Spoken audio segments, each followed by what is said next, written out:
اعوذ باللہ من الشیطان الرجیم بسم اللہ الرحمن الرحیم تلک الرسل فضلنا بعضهم علی بعض منهم من کلم اللہ ورفع بعضهم درجات وآتینا عیسی ابن مریم البینات وأیدناہ بروح القدس ولو شاء اللہ ما اقتتل الذین من بعد ما جاءتهم البینات ولكن اختلفوا فمنهم من آمن ومنهم من كفر ولو شاء الله ما اقتتلوا ولكن الله يفعل ما يريد۔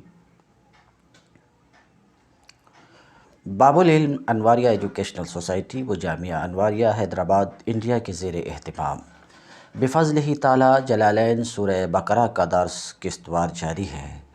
آج کا درس شروع ہوتا ہے آیت نمبر 253 سے۔ اللہ رب العزت فرماتا ہے تلک الرسل فضلنا بعضهم علی بعض، یہ رسول ہیں۔ فوراً آپ کا سوال ہوگا کہ تلک اس میں اشارہ ہے، الرسل مشار الیہ ہے، یہاں اس میں اشارہ موصوف ہے، الرسل صفت ہے اور موصوف صفت سے مل کر کے مبتدا ہے، جیسا کہ خود مصنف اشارہ کر رہے ہیں تلک مبتدا، یعنی موصوف اپنے صفت سے مل کر مبتدا ہے، اور اس کی خبر فضلنا بعضهم علی بعض ہے، مگر آپ نے ترجمہ کر دیا کہ یہ رسول ہیں۔ موصوف صفت کے ترجمہ میں ہیں کا لفظ اضافہ کرنا، یعنی ترکیب خبری کے ساتھ خبری ترجمہ کرنا کسی طریقے سے مناسب نہیں ہے۔ یہ اگر آپ سوال کریں گے تو پہلا جواب تو یہ کہ فاضل بریلوی نے یہی ترجمہ کیا ہے کنز الایمان میں۔ دوسرا جواب یہ کہ یہ کوئی اتنی بڑی بات نہیں ہے جہاں پر آپ چیخیں چلائیں۔ کیوں؟ کیونکہ آپ خود کہہ رہے ہیں کہ رسول تلکا کی صفت ہے، اور دنیا کو پتہ ہے کہ صفت موصوف پر محمول ہوتی، وہی تو عمل ہم نے بھی کیا ہے کہ یہ رسول ہیں۔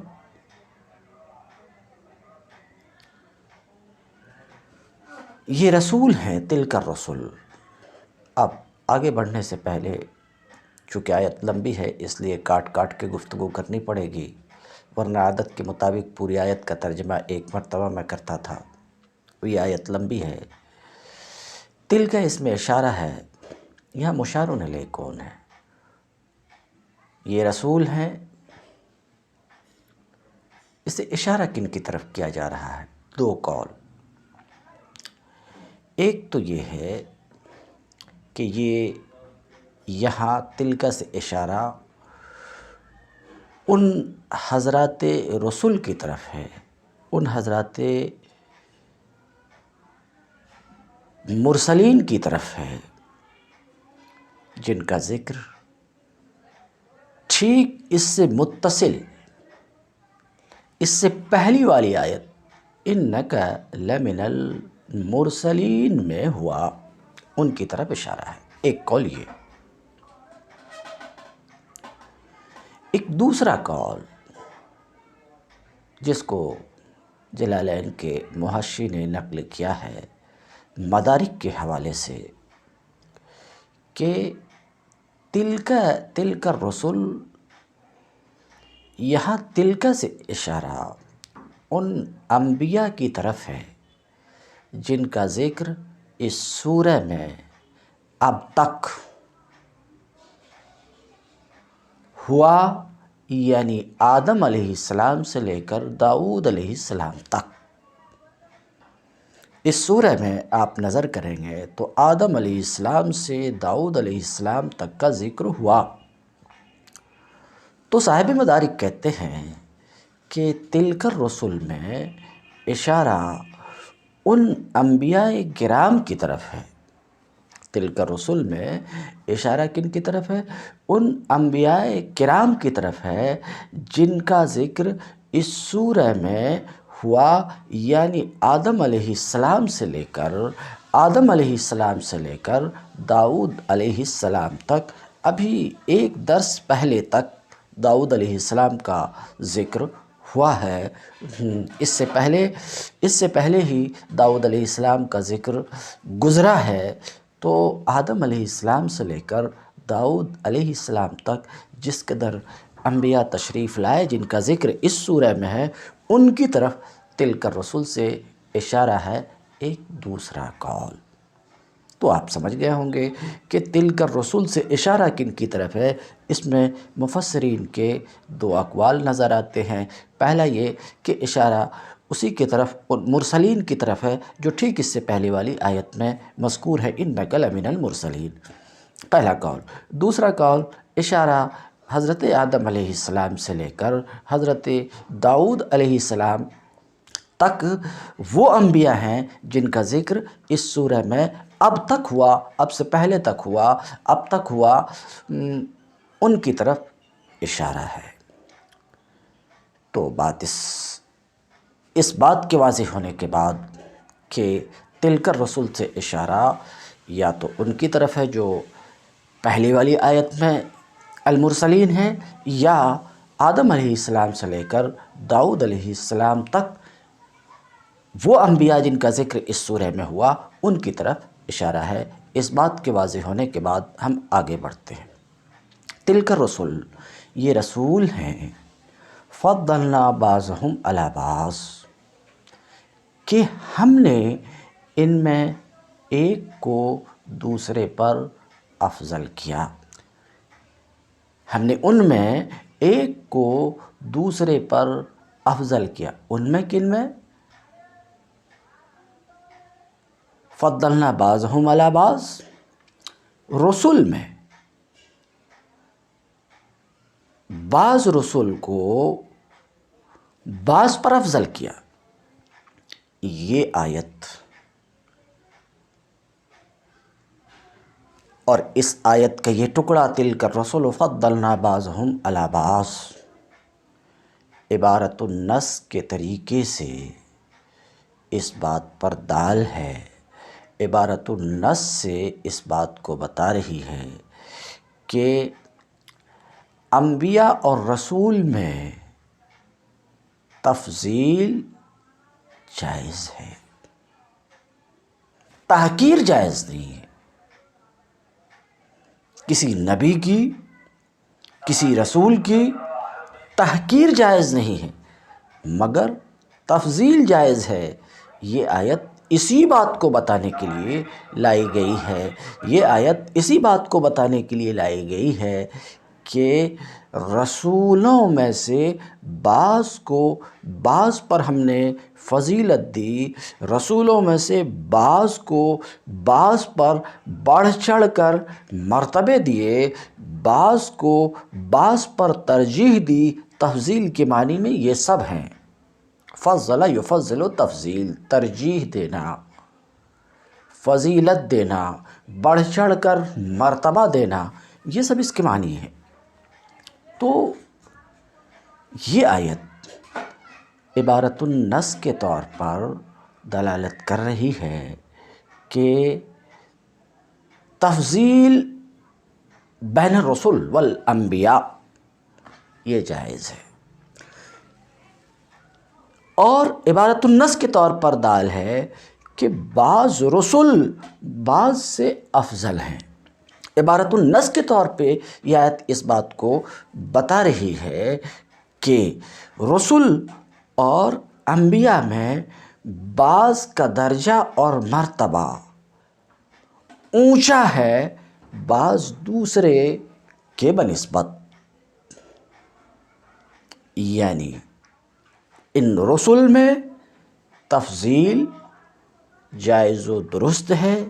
یہ عبارت النص سے ثابت ہے، بلفظ دیگر یہ معنی جسے ہم بیان کر رہے ہیں اس نظم کا مدلول بھی ہے اور مقصود بھی ہے، اور یہی عبارت النص ہے اصول فقہ کی زبان میں۔ تو ترجمہ دیکھتے ہیں۔ یہ رسول ہیں کہ ہم نے ان میں ایک کو دوسرے پر افضل کیا۔ اب ایک کو دوسرے پر افضل کیا، اس کی تھوڑی سی تفصیل۔ بعض کو بعض پر فضیلت دی، اس کی تھوڑی سی تفصیل، اور وہ یہ ہے کہ منہم من کلم اللہ، ان رسل میں ان میں کوئی تو ایسا بھی ہے، ان رسل میں منہم من کوئی تو ایسا بھی ہے جس سے خدا خود ہم کلام ہوا۔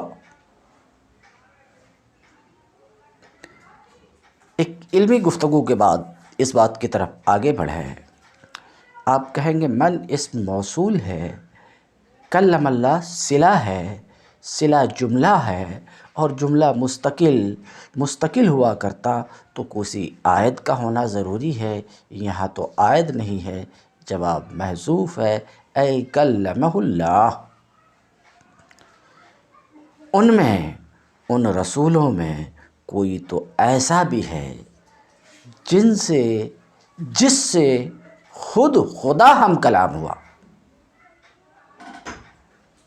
تو اب رسل جن میں سے بعض کو بعض پر فضیلت دی، بعض کا حال یہ ہے، بعض کا مقام و مرتبہ یہ ہے کہ ان رسولوں میں کوئی ایسا بھی ہے جن سے خود خدا ہم کلام ہوا، براہ راست، بغیر کسی واسطے کے، ڈائریکٹ۔ یہاں اشارہ کن کی طرف ہے؟ من کلم اللہ میں مراد کون ہے؟ حضرت موسیٰ کلیم اللہ مراد ہیں، کہ موسیٰ کلیم اللہ، موسیٰ کا مقام، اللہ رب العزت فرماتا ہے کہ موسیٰ کا مقام یہ ہے کہ خود خدا اس سے ہم کلام ہوا طور پر، جیسا کہ قرآن پاک کی دوسری آیت میں اس کا بیان ہے کہ اللہ رب العزت طور پر موسیٰ سے ہم کلام ہوا، اے موسیٰ میں ہی اللہ ہوں، خدا ہم کلام ہوا۔ تو منہم من کلم اللہ میں سے مراد موسیٰ علیہ السلام ہے، اور من کلم اللہ کون ہے؟ ان میں کوئی ایسا ہے، ان رسولوں میں کوئی ایسا ہے کہ خود خدا ان سے ہم کلام ہوا، وہ کون ہے؟ موسیٰ کلیم اللہ علیہ السلام ہے۔ وَرَفَعَ بَعْضَهُمْ درجات، اور رسل میں کوئی وہ ہے جسے سب پر درجہ بلند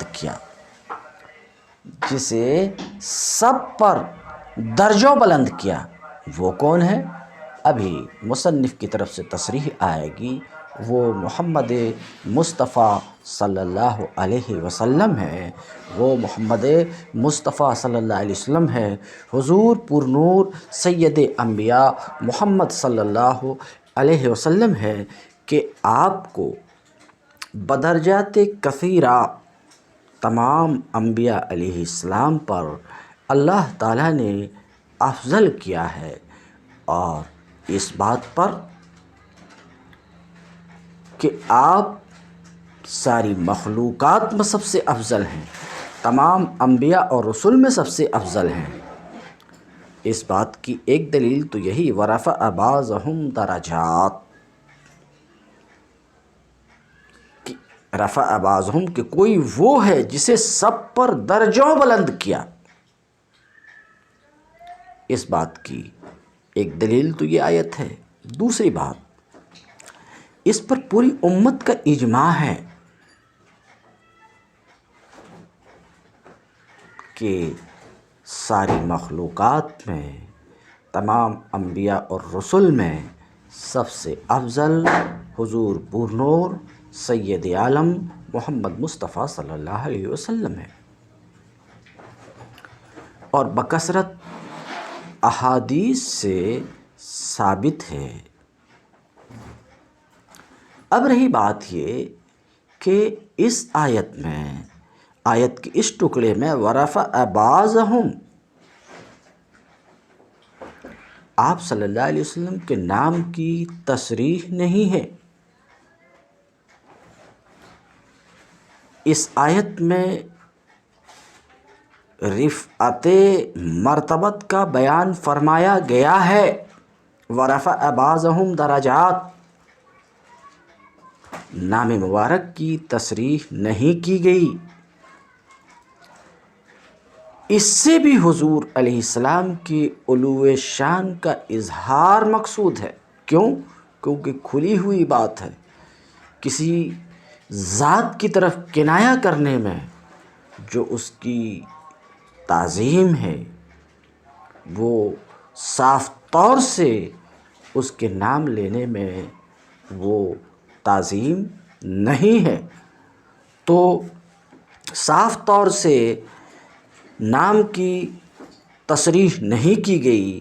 اس سے بھی حضور کے علو شان کا اظہار مقصود ہے کہ یہ وہ ذات ہے جس کی شان یہ ہے کہ جب تمام انبیاء پر فضیلت کا بیان کیا جائے تو سوائے ذات اقدس کے یہ وصف کسی پر صادق ہی نہ آئے اور کوئی اشتباہ راہ نہ پا سکے۔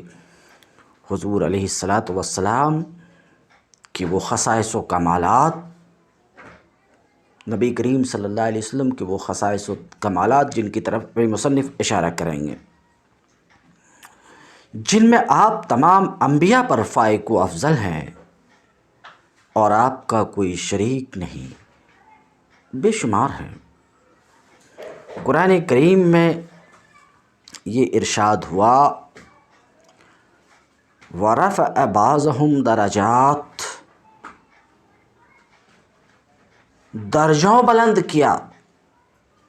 ان درجوں کی کوئی شمار قرآن کریم میں ذکر نہیں فرمائی گئی، جیسا کہ دوسرے کی طرح کا شمار ہوا کہ ان کی فضیلت یہ ہے کہ اللہ نے فلاں کو فلاں وصف خاص سے نوازا، لیکن جب آپ کی فضیلت کی بیان آئی تو کوئی خاص صفت کا ذکر نہیں ہوا، اللہ رب العزت نے کوئی خاص صفت ذکر نہیں کی، بلکہ اللہ رب العزت نے فرمایا وَرَفَعَ بَعْضَهُمْ درجات، درجوں بلند کیا۔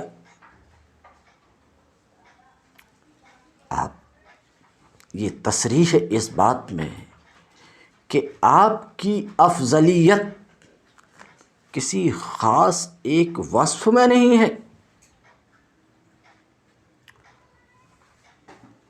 آپ کے فضائل اور خصائص کا اندازہ نہیں لگایا جا سکتا۔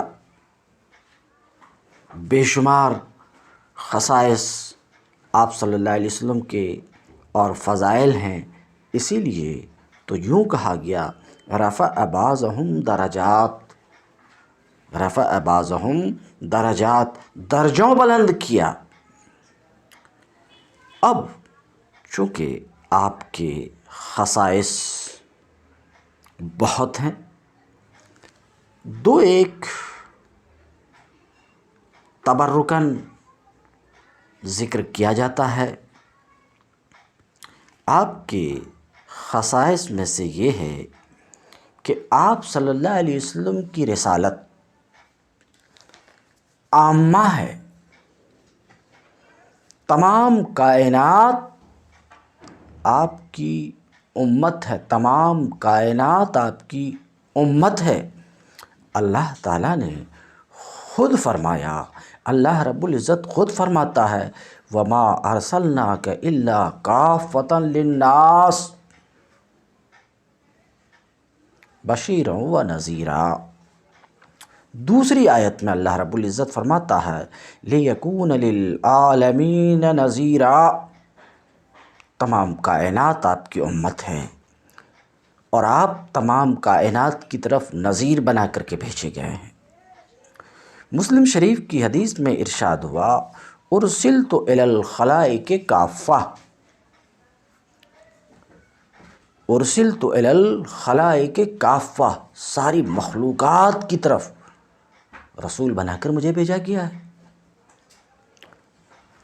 اور آپ کی خصائص میں سے یہ بھی ہے کہ آپ پر نبوت ختم کی گئی۔ ما کان محمد ابا احد من رجالکم ولکن رسول اللہ وخاتم النبیین۔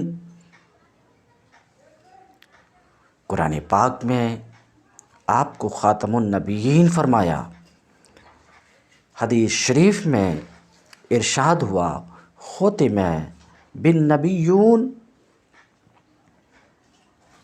آیات بینات و معجزات باہرات میں آپ کو تمام انبیاء پر افضل فرمایا گیا، آپ کی امتوں کو تمام امتوں پر افضل کیا گیا۔ کنتم خیر امت اخرجت للناس، شفاعت کبریٰ، آپ کو مرحمت ہوئی، قرب خاص معراج آپ کو ملا، علمی و عملی کمالات میں آپ کو سب سے اعلیٰ کیا، اور اس کے علاوہ بہت سے خصائص آپ صلی اللہ علیہ وسلم کو عطا ہوئے۔ تو ورفع بعضهم درجات، اور کوئی وہ ہے جسے سب پر درجوں بلند کیا، سب پر درجوں بلند کیا۔ اور آپ نے سن لیا کہ رفع بعضهم درجات سے مراد کون ہے۔ وآتینا عیسیٰ ابن مریم البینات، اور ہم نے عیسیٰ بن مریم کو کھلی نشانیاں دیں، جیسے مردے کو زندہ کرنا، بیماروں کو تندرست کرنا، مٹی سے پرند بنانا، غیب کی خبریں دینا وغیرہ۔ وَأَيَّدْنَاهُ بِرُوحِ الْقُدُسِ، اور روح قدس، پاکیزہ روح سے، روح القدس سے مراد جبریل امی ہیں، جبریل امی ہیں، اور پاکیزہ روح سے ہم نے اس کی مدد کی۔ ترجمہ اور تھوڑی سی تفسیر کے بعد اب ہم دیکھتے ہیں کہ مصنف کیا کچھ گفتگو کرتے ہیں۔ تلک الرسل فضلنا بعضهم علی بعض، تلک مبتدأ، اس آیت میں، اس کلام میں تلک مبتدا ہے، مطلب یہ ہے کہ تلک اسم اشارہ موصوف، الرسل مشار الیہ صفت، موصوف صفت سے مل کر مبتدا ہے۔ تو کہتے ہیں تلک مبتدأ، تلک مبتدا ہے، الرسل صفتہ، اور الرسل تلک کی صفت ہے، یعنی موصوف صفت سے مل کر تلک الرسل مل کر مبتدا ہے۔ اس کی خبر کون ہے؟ تو کہتے ہیں تلک الرسل کی خبر ہے فضلنا بعضهم علی بعض، فضلنا بعضهم علی بعض، بعض کو، ایک کو دوسرے پر افضل بنایا، بتخصیصہ بمنقبت، کہ کسی کو ایسا وصف افتخار خصوصی طور پر عطا کیا جو دوسرے کو عطا نہیں کیا۔ منہم من کلم اللہ، اب یہاں جو تفضیل ہے اس تفضیل کا کہ بعض کو ایک کو دوسرے پر، بعض کو بعض پر افضل کیا، بعض کو بعض پر فضیلت دی، اس تفضیل کا بیان۔ منہم من کلم اللہ، ان میں کوئی تو وہ ہے، ان میں کوئی تو وہ ہے جس سے خدا خود ہم کلام ہوا، کا موسیٰ، وہ کون ہے؟ موسیٰ علیہ السلام، تفصیل میں بیان کر چکا۔ ورفع بعضهم، اور کسی کو درجوں بلند کیا۔ یہاں بعضهم سے مراد کون ہے؟ تو کہتے محمد صلی اللہ علیہ وسلم، کسی کو درجوں بلند کیا۔ یہاں پر بعضهم سے مراد محمد صلی اللہ علیہ وسلم ہے، یعنی محمد صلی اللہ علیہ وسلم کو درجوں بلند کیا علی غیرہ، دوسرے رسول پر، بعموم دعویٰ، اس طور پر کہ آپ کی دعوت ساری مخلوق کے لیے، تمام جن و انس کے لیے عام ہے، اور آپ پر نبوت کا دروازہ بند ہوا، آپ خاتم النبیین ہیں، اور اس وجہ سے کہ آپ کی امت کو ساری امتوں پر فضیلت دی گئی، جس کو میں بیان کر چکا، کنتم خیر امہ، کہتے ہیں عموم دعوت کی وجہ سے، ختم نبوت کی وجہ سے، اور آپ کی امت دوسری امتوں پر فضیلت دیے جانے کی وجہ سے، اور معجزات متکاثرہ کی وجہ سے، اور خصائص عدیدہ، متعدد خصائص کی وجہ سے، جن میں سے بعض کو ذکر کیا کہ آپ کی خصوصیت ہے۔ کیا خصوصیت ہے؟ شفاعت کبریٰ آپ کے خصائص میں سے ہے، آپ کے خصائص میں سے ہے کہ ساری زمین آپ کے لیے مسجد اور مسجد بنائی گئی، اور پاک کرنے والی بنائی گئی، یہ آپ کے خصائص میں سے ہے۔ وَآتَيْنَا عِیسیٰ ابْنَ مَرْیَمَ الْبَیِّنَاتِ، اور ہم نے عیسیٰ بن مریم کو کھلی کھلی نشانیاں عطا کی، جس کو میں بیان کر چکا، جیسے مردے کو جلانا وغیرہ۔ وَأَیَّدْنَاهُ بِرُوحِ الْقُدُسِ، بروح القدس میں قدس صفت بظاہر ترکیب اضافی ہے، مگر یہ اضافت الموصوف الی الصفت کے قبیل سے ہے، یہ عبارت بروح القدس، اور ہم نے اس کی تائید کی، عیسیٰ کی تائید کی، یعنی عیسیٰ کو قوت دیا بروح القدس، پاک روح کے ذریعے سے، روح القدس کے ذریعے سے۔ اور روح القدس کون ہے؟ جبریل امی ہیں۔ اب رہی بات یہ کہ روح القدس سے اس جگہ روح القدس سے مراد جبریل امی ہے، جیسا کہ خود قرآن میں دوسری جگہ ہے قل نزلہ روح القدس۔ تو بات صاف ہو گئی کہ روح القدس سے یہاں پر مراد وہی ہے جس نے قرآن محمد صلی اللہ علیہ وسلم پر اتارا، اور وہ جبریل امی ہیں۔ تو ہم نے اس کی تائید کی، ہم نے اس کی تائید کی۔ کہیں گے کبھی ان کی بول جاتے، اس کی۔ دیکھیے، ترجمہ کی حیثیت سے جب میں ترجمہ کر رہا ہوں تو اللہ رب العزت کے کلام کو صرف اپنی زبان میں نقل کر رہا ہوں، اس لیے میری پوری کوشش ہوتی ہے کہ جس کا کلام ہے، جس ذات کا کلام ہے، جو خطاب کر رہا ہے، جس کی گفتگو ہے، پوری کوشش ہوتی ہے کہ اس چیز کی رعایت ترجمے میں ہو کہ صاحب کلام گویا کہ گفتگو فرما رہا ہے، اس بات کی پوری رعایت ہو۔ اس وجہ سے بعض جگہ سنگولر انداز میں، سنگولر نمبر میں آتا ہے، تو سنگولر نمبر میں آنے سے کسی غلط فہمی میں آپ کا تن مبتلا نہیں ہوئیے گا۔ یہی ترجمہ کے بجائے جب مطلب اپنی طرف سے بیان کرتا ہوں یا تفسیر بیان کرتا ہوں تو پھر سنگولر نمبر میں نہیں بلکہ پلورل نمبر کا استعمال عام طور سے کرتا ہوں۔ یہ بات آپ پر واضح رہے، ورنہ آپ کنفیوز ہو سکتے ہیں۔ بہرحال وَأَيَّدْنَاهُ بِرُوحِ الْقُدُسِ، اور ہم نے تائید کی اس کی، عیسیٰ کی قوت دیا، ترجمہ ہی کر رہا ہوں، کس سے؟ روح القدس یعنی جبریل امی سے۔ اب کیسے تائید کی، کیسے قوت دیا؟ تو ایک صورت یہ کہ یسیر معہ حیث سار ہے، کہ جہاں عیسیٰ جاتے تھے، جہاں عیسیٰ جاتے تھے، عیسیٰ کے ساتھ ساتھ جبریل امی بھی چلتے تھے۔ جہاں عیسیٰ جاتے تھے، عیسیٰ کے ساتھ جبریل امی بھی چلتے تھے۔ وَلَوْ شَاءَ اللَّهُ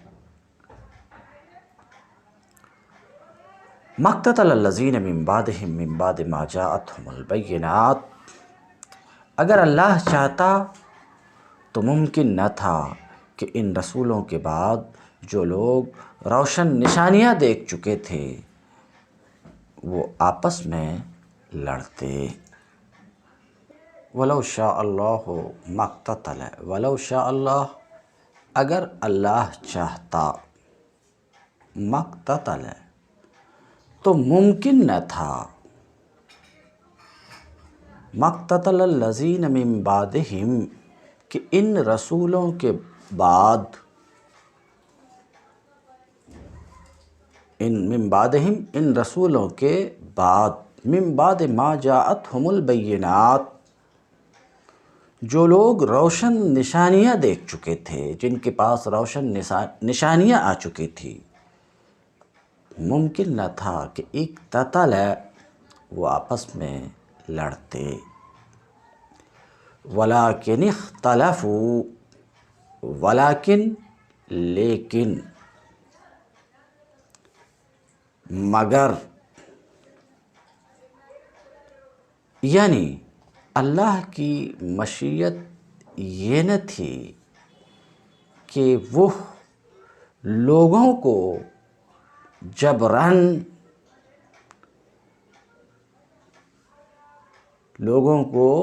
جبراً اختلاف سے روکے، یہ اللہ کی مشیت نہ تھی۔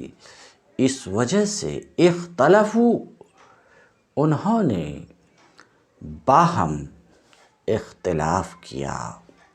فَمِنْهُمْ مَنْ آمَنَ، پھر کوئی ایمان لایا، یا پھر کوئی ایمان پر برقرار رہا، ثابت رہا، دونوں ترجمہ کیا گیا ہے، مفسر یہی دوسرا ترجمہ کریں گے، کوئی ایمان پر برقرار رہا، پھر کوئی ایمان لایا۔ وَمِنْهُمْ مَنْ كَفَرَ، اور کسی نے کفر کی راہ اختیار کی۔ وَلَوْ شَاءَ اللَّهُ مَا اقْتَتَلُوا، ہاں اللہ چاہتا تو وہ ہرگز نہ لڑتے۔ وَلَٰكِنَّ اللَّهَ يَفْعَلُ مَا يُرِيدُ، مگر اللہ جو چاہتا ہے کرتا ہے۔ مطلب یہ ہے کہ رسولوں کے ذریعے سے علم حاصل ہو جانے کے بعد جو اختلافات لوگوں کے درمیان رونما ہوئے، اور اختلافات سے بڑھ کر لڑائیوں تک جو نوبتیں پہنچی، تو اس کی وجہ یہ نہیں تھی کہ معاذ اللہ خدا بے بس تھا اور اس کے پاس ان اختلافات اور لڑائیوں کو روکنے کا زور نہ تھا، نہیں، اگر وہ چاہتا تو کسی کی مجال نہ تھی کہ انبیاء کی دعوت سے سرتابی کر سکتا اور کفر و بغاوت کی راہ چل سکتا اور اس کی زمین میں فساد برپا کر سکتا، مگر اللہ کی مشیت یہ تھی ہی نہیں کہ انسانوں سے ارادہ وہ اختیار کی آزادی چھین لے اور انہیں ایک خاص روش پر چلنے کے لیے مجبور کر دے۔ اس کی مشیت یہ تھی ہی نہیں۔ اللہ نے امتحان کی غرض سے انسانوں کو زمین پر پیدا فرمایا تھا، اس لیے اللہ رب العزت نے ان کو، انسانوں کو اعتقاد و عمل کی راہوں میں انتخاب کی آزادی عطا کی، اور انبیاء کو لوگوں پر کوتوال بنا کر نہیں بھیجا کہ زبردستی انہیں ایمان و اطاعت کی طرف کھینچ لائیں، بلکہ اس لیے بھیجا کہ دلائل اور بینات سے لوگوں کو راستے کی طرف بلانے کی کوشش کریں۔ بس جس قدر اختلافات اور لڑائیوں کے ہنگامے ہوئے، وہ سب اس وجہ سے ہوئے کہ اللہ نے لوگوں کو ارادے کی جو آزادی عطا کی تھی، عمل میں، نظریہ قائم کرنے میں جو آزادی عطا کی تھی، اس سے کام لے کر لوگوں نے یہ مختلف راہیں اختیار کی، نہ اس وجہ سے کہ اللہ ان کو راستے پر چلانا چاہتا تھا، مگر معاذ اللہ اسے کامیابی نہ ہوئی، یہ بات نہیں ہے۔ تو بات اصل کیا ہے کہ اللہ رب العزت نے انسانوں کو ارادے اور اختیار کی آزادی دے رکھی تھی، دے رکھی ہے۔ تو انبیاء اور رسول کی آمد کے بعد، تشریف آوری کے بعد، اللہ رب العزت نے انسان کو جو آزادی پہلے سے دے رکھی تھی، جو اختیار دے رکھا تھا، ارادے کا، فکر و عمل کا جو اختیار دے رکھا تھا، آمد کے بعد بھی، رسول کی آمد کے بعد بھی، تشریف آوری کے بعد بھی اللہ نے وہ اختیار سلب نہیں کیا۔ اللہ رب العزت نے انسان کے اختیار کو چھینا نہیں۔ میرے کہنے کا مطلب یہ ہے کہ انسان کچھ معاملات میں، انسان اپنی کچھ چیزوں میں مختار بھی ہے اور کچھ چیزوں میں مجبور بھی ہے، یعنی انسان نہ مختار کل ہے نہ مجبور محض ہے۔ رائے کی آزادی، عمل کی آزادی، ارادے کی آزادی میں اللہ رب العزت نے اسے اختیار دیا ہے۔ حق اور باطل دونوں اس کے سامنے اللہ رب العزت نے رکھ دیا ہے۔ اب اسے اختیار دیا ہے کہ اپنے ارادے سے جسے چاہیں اس کا انتخاب کریں۔ ہاں، حق کا انتخاب اگر کرتا ہے انسان تو اللہ راضی ہوتا ہے اور اسے اللہ رب العزت جنت سے نوازتا ہے، اور باطل کا انتخاب کرتا ہے، باطل کا اگر انتخاب کرتا ہے، غلط راستے کو اگر انسان چنتا ہے اپنی چاہت سے، اپنے ارادے سے، اور غلط راستے سے جڑتا ہے، غلط چیز کی رائے قائم کرتا ہے، یا اس رائے پر چلتا ہے، یا وہ رائے وہ رکھتا ہے، تو اللہ رب العزت انسان کے اس ارادے سے راضی اور خوش نہیں ہے، اور اللہ رب العزت نے واضح کر دیا کہ ناخوشی کا نتیجہ جہنم کی شکل میں نکلنے والا ہے۔ تو میں یہ عرض کر رہا تھا کہ بعض معاملے میں انسان با اختیار ہے، اظہار رائے کی آزادی میں، عمل کی آزادی میں، یعنی ارادے اور اختیار کی آزادی اسے دی گئی تو بعض معاملے میں با اختیار ہے، مگر بعض معاملے میں، بلکہ بیشتر معاملے میں بے اختیار ہے۔ مثال کے طور پہ ایک مثال صرف ذکر کرتا ہوں، اس پر انسان کے دوسری حالتوں کا آپ قیاس کر سکتے ہیں۔ آدمی بچہ ہو کر پیدا ہوتا ہے، پھر جوان ہوتا ہے، پھر بوڑھا ہوتا ہے، تو جوانی کے بعد بوڑھاپا آنا اور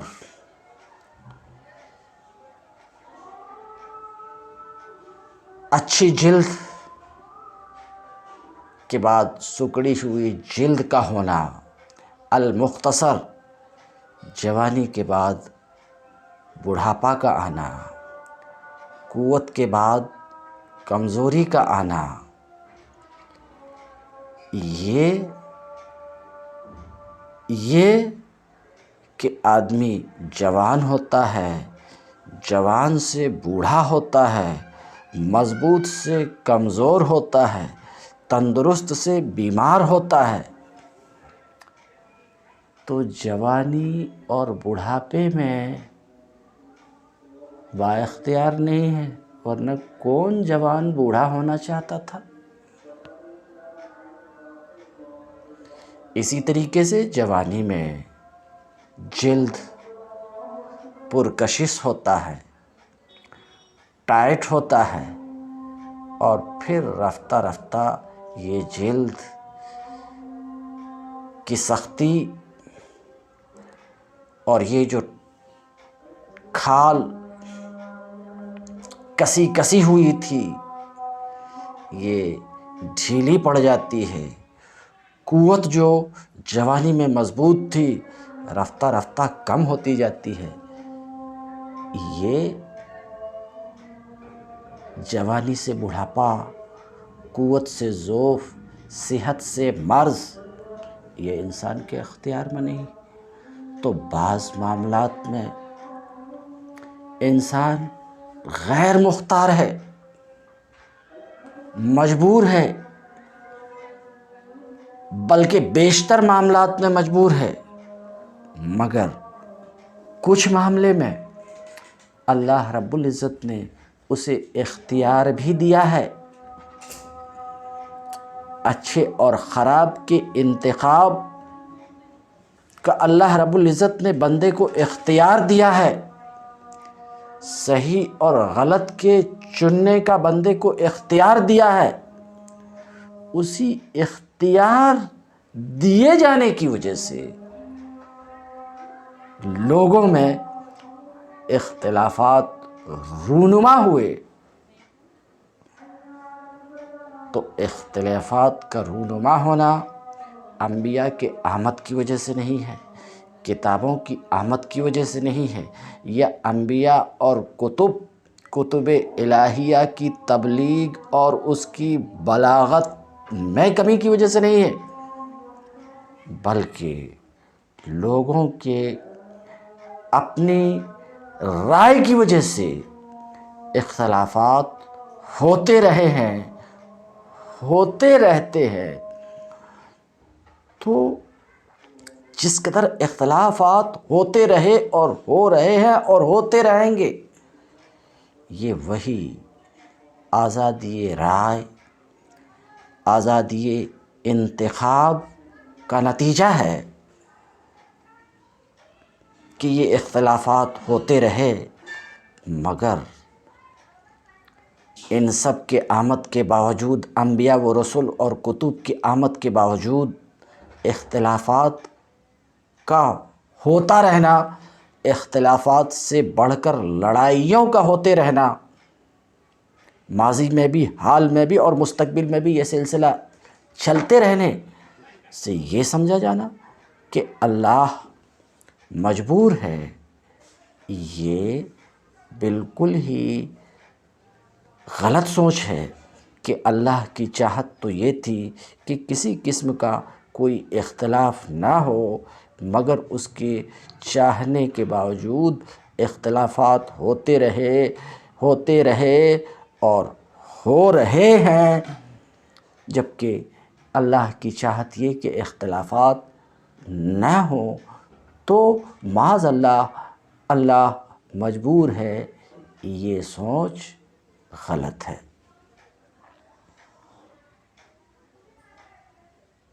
اختلافات اور لڑائیاں جو انسانوں کے مابین ہوتی رہیں اور ہو رہی ہیں، آزادی ارادہ، آزادی انتخاب، آزادی رائے ملنے کی وجہ سے یہ اختلافات ہوتے رہے ہیں، اور آزادی کا ملنا، انسان کو رائے کی آزادی، یہ اللہ کی مشیت ہی یہی تھی کہ انسان اس دنیا میں انسان کو ارادہ اور اختیار کی آزادی دستیاب رہے، کیونکہ اللہ رب العزت نے انسان کو اس زمین پر آزمائش کے غرض سے بھیجا ہی تھا۔